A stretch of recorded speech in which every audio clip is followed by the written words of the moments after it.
Menjelang bulan Ramadan, harga cabai merah di Kabupaten Aceh Barat Daya mencapai Rp95.000 per kilogram. Kenaikan harga sejumlah bumbu dapur lain juga meningkat hingga 2 kali lipat sejak sebulan terakhir. Kenaikan harga ini selain banyaknya permintaan juga minimnya pasokan. Semuanya naik. Sejak kapan, Bang? Sejak 2 minggu kemarin. Sebelum pemilu, Bang? Sebelum pemilu.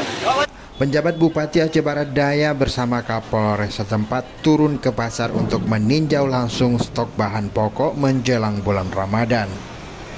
Kita juga tadi ketemu dengan Bulog, ini ada Pak Bulog, dan juga kita lihat tadi ada tembusan dari para pedagang untuk Bulog dan sudah lancar. Dan stok di gudang juga cukup untuk menyambut puasa dan hari raya.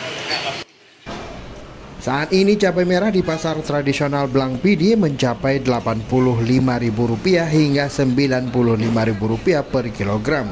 Sebelumnya harga cabai merah dijual Rp45.000 per kilogramnya. Sementara cabai rawit tembus Rp65.000 per kilogram. Sebelumnya dijual seharga Rp45.000. Bawang merah juga mengalami kenaikan dari sebelumnya Rp30.000 menjadi Rp40.000 per kilogram. Telur ayam satu papan 30 butir dijual seharga Rp55.000. Kenaikan juga terjadi pada harga minyak goreng. Meskipun harga tinggi namun daya beli masyarakat masih stabil. Diperkirakan harga akan terus melonjak menjelang bulan Ramadan, sementara stok pangan yang tersedia di pasaran terus menipis. Dari Aceh Barat Daya, Tim Liputan Aceh Video.